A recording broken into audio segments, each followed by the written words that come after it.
आज के इस वीडियो में हम लोग बात करेंगे एडवांस मीडियम कॉम्बैट एयरक्राफ्ट यानी कि एमका के बारे में। इंडिया टीवी के मनीष प्रसाद यानी कि अपने मनीष भैया की तरफ से ट्विटर पर एक वीडियो रिलीज किया गया है जहां पर एएमसीए की डिजिटल प्रोटोटाइपिंग को दिखाया गया है। इस वीडियो के माध्यम से एएमसीए को लेकर कई चीजें बाहर निकल कर आई हैं।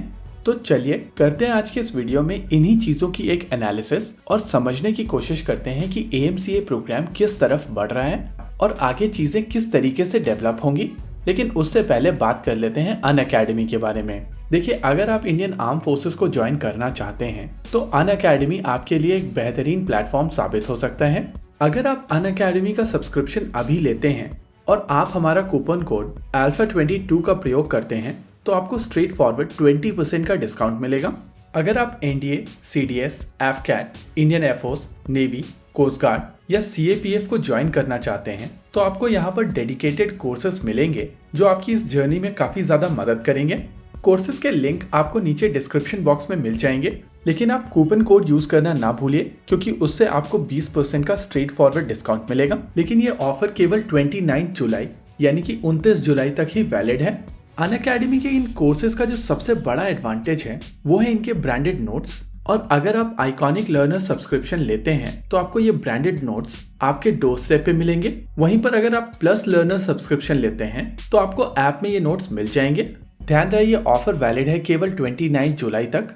इसके अलावा आइकॉनिक सब्सक्रिप्शन के जो दूसरे एडवांटेज हैं वो भी इसको काफी ज्यादा अट्रैक्टिव बनाते हैं।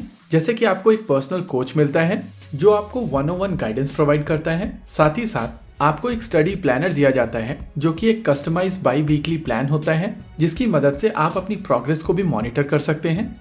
और सबसे इम्पोर्टेंट, जो आप मॉक टेस्ट लिखते हैं उसकी इन डेप्थ एनालिसिस मिलती है जिससे आपको फोकस एरिया समझ में आते हैं कि कहाँ पर आपको काम करना है और कहाँ पर आप सही जा रहे हैं। चलिए अब शुरू करते हैं आज का वीडियो। देखिए, इंडियन एयरफोर्स के चीफ की तरफ से एक चीज कुछ दिनों पहले क्लियर की गई थी कि आने वाले समय में भारतीय वायुसेना के लिए advance medium combat aircraft almost backbone का काम करेगा। यानी कि स्ट्रैटेजिकली ये प्रोजेक्ट भारतीय वायुसेना के लिए बहुत ज्यादा इंपॉर्टेंट प्रोजेक्ट है। और ये चीज भी हम सब जानते हैं कि एक 4.5 जनरेशन फाइटर एयरक्राफ्ट से 5 या 5.5 जनरेशन पर जाने के लिए टेक्नोलॉजिकली एक बहुत बड़े लीप की आवश्यकता होती है और ये भारतीय इंडस्ट्रीज के लिए एक बहुत चैलेंजिंग टास्क होगा। मनीष भैया की तरफ से जो वीडियो ट्विटर पर शेयर की गई थी उसमें एएमसीए और तेजस मार्क 2 दोनों के डिजिटल डिजाइन्स हैं। हालांकि मनीष भैया के वीडियो में तेजस मार्क 2 भी विजिबल है, लेकिन इसको लेकर एक डेडिकेटेड वीडियो अलग से किया जाएगा। देखिए, डिजिटल प्रोटोटाइपिंग एक नया कॉन्सेप्ट है, लेकिन ये इतना भी नया नहीं है कि कहा जाए कि ये पहली बार यूज किया जा रहा है। इससे पहले ऑटो इंडस्ट्री में डिजिटल प्रोटोटाइपिंग को काफी एक्सटेंसिव तरीके से यूज किया गया है और इस अप्रोच के यूज किए जाने के कारण प्रोटोटाइप डेवलपमेंट की जो कॉस्ट होती है वो कंपैरेटिवली कम हो जाती है। साथ ही साथ इस प्रोटोटाइप की डेवलपमेंट की जो लाइफ साइकिल है वो भी काफी हद तक कम हो जाती है। यानी कि इसके काफी ज्यादा एडवांटेजेस हैं। देखिए, किसी भी प्रोटोटाइप डेवलपमेंट के जो सबसे बड़े नाइटमेयर्स होते हैं वो है कॉस्ट ओवररन और टाइम ओवररन, और डिजिटल प्रोटोटाइपिंग की मदद से इन दोनों ही चीजों को अवॉइड किया जा सकता है। देखिए, डिजिटल प्रोटोटाइपिंग के दौरान इसमें जो मॉड्यूल्स यूज किए जाते हैं वो सिमुलेशन में कुछ उसी तरीके से बिहेव करते हैं जैसे कि फिजिकल वर्ल्ड में एक्चुअल कंपोनेंट बिहेव करता है, और इसी वजह से जो सिमुलेशन का डेटा होता है वो रियलिटी के काफी करीब होता है।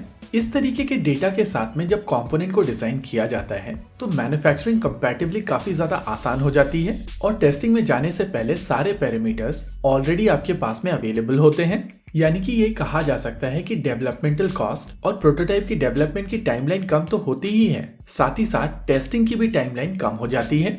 देखिए, नॉर्मली जब एक डिजाइन बनाई जाती है तो इसको बेसिकली एक डिजाइन के तौर पर विकसित किया जाता है, लेकिन जब बारी आती है मैन्युफैक्चरिंग की तो बहुत सारे ऐसे कंपोनेंट्स होते हैं जिनकी मैन्युफैक्चरिंग बहुत ज्यादा डिफिकल्ट हो जाती है और इसी वजह से शॉप फ्लोर के ऊपर इन डिजाइन्स को चेंज करना पड़ता है। एलसीए तेजस के डेवलपमेंट के दौरान कुछ ऐसा ही हुआ था। एलसीए तेजस मार्क 1 का डिजाइन आडा की तरफ से किया गया है जो कि एक डीआरडीओ की लैब है, और ये डिजाइन एचएएल को बाद में ट्रांसफर किए गए थे जिनके बेसिस पर प्रोटोटाइप बनाए गए थे। यहाँ पर यह समझना जरूरी है कि एचएएल केवल एक मैन्युफैक्चरिंग एजेंसी थी जिनको इन डिजाइन के बेसिस पर इन फाइटर एयरक्राफ्ट्स को मैन्युफैक्चर करना था। लेकिन जब मैन्युफैक्चरिंग की बारी आई तो बहुत सारे ऐसे कंपोनेंट्स निकल कर आए जिनकी मैन्युफैक्चरिंग को लेकर बहुत सारे अलग अलग तरीके के चैलेंजेस थे, जिसके बाद एचएएल और आडा ने मिलकर इनके डिजाइन में चेंजेस किए थे।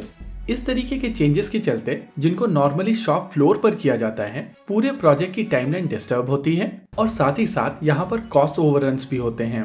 अगर AMCA की बात की जाए तो इस तरीके की चीजें AMCA प्रोग्राम में नहीं होगी, क्योंकि यहाँ पर ऑलरेडी डिजिटल प्रोटोटाइपिंग की जा रही है और डिजिटल प्रोटोटाइपिंग के दौरान इस चीज का ध्यान रखा जाता है कि मैन्युफैक्चरेबिलिटी डिस्टर्ब ना हो। नॉर्मली डिजिटल प्रोटोटाइपिंग के साथ साथ मेटल कटिंग भी शुरू कर दी जाती है और ये चीज हम सब जानते हैं कि AMCA के केस में मेटल कटिंग ऑलरेडी कर दी गई है।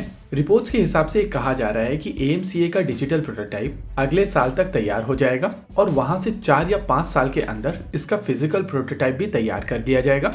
मेरे हिसाब से इस रिपोर्ट में जिस प्रोटोटाइप की बात की जा रही है वो AMCA Mark II का प्रोटोटाइप होगा, क्योंकि इनिशियल प्लान के हिसाब से वो प्रोटोटाइप साल 2028 के आसपास आने वाला था। रही बात AMCA Mark I के प्रोटोटाइप की, तो अगर अगले साल तक डिजिटल डिजाइन कंप्लीट कर लिया जाएगा तो मोस्ट लाइकली ये प्रोटोटाइप साल 2025 तक निकल कर आ जाएगा।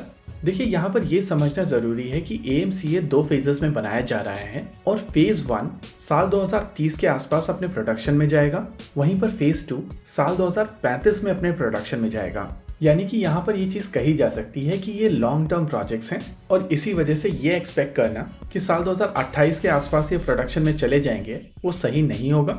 वैसे मनीष भैया की तरफ से जो वीडियो शेयर किया गया था उसमें AMCA के डिजिटल प्रोटोटाइप डिजाइन में 2 ऐसी चीजें हैं जो मुझे परेशान कर रही हैं। पहला, अभी तक AMCA के जितने भी डिजाइन एरो इंडिया या डिफेंस एक्सपो के माध्यम से बाहर निकल कर आए थे उनमें किसी में भी इंफ्रारेड सर्च एंड ट्रैक नहीं दिख रहा था और कुछ इंडिकेशंस थे कि इस एयरक्राफ्ट में इलेक्ट्रो ऑप्टिकल टारगेटिंग सिस्टम का प्रयोग किया जाएगा, जैसा कि F-35 लाइटनिंग 2 में किया जाता है।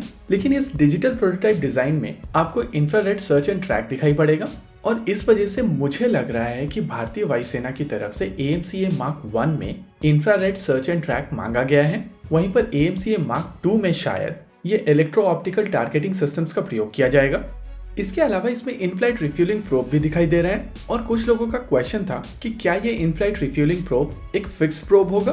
देखिए, AMCA एक 5th generation stealth fighter jet होने वाला है और उस चीज को ध्यान में रखते हुए इस चीज के बहुत कम चांसेस हैं कि इसका इनफ्लाइट रिफ्यूलिंग प्रोब एक फिक्स प्रोब हो। और क्योंकि हम लोग तेजस Mark II में ही इनफ्लाइट रिफ्यूलिंग प्रोब रिट्रैक्टेबल वाला लगा रहे हैं, उस चीज को देखकर ये चीज नहीं लगती है कि ये फिक्स प्रोब होगा। इसके अलावा ये जो प्रोटोटाइप दिख रहा है ये एक नॉन स्टेल्थ मोड में दिखाई दे रहा है और इसी वजह से इंडिकेशन मिल रही है कि AMCA Mark I 4.5 जनरेशन से लेकर 5.5 जनरेशन की पूरी स्पेक्ट्रम को कवर करने वाला है। ओवरऑल यहाँ पर कहा जा सकता है कि ये प्रोजेक्ट काफी तेजी से आगे बढ़ रहा है और क्योंकि इस प्रोजेक्ट को लेकर डिजिटल प्रोटोटाइपिंग की जा रही है तो ये प्रोजेक्ट अपनी टाइमलाइंस जरूर फॉलो करेगा। इसी के साथ आज के इस वीडियो में रखते हैं केवल इतना ही। वीडियो को अंत तक देखने के लिए धन्यवाद। देखते रहिए अल्फा डिफेंस। जय हिंद।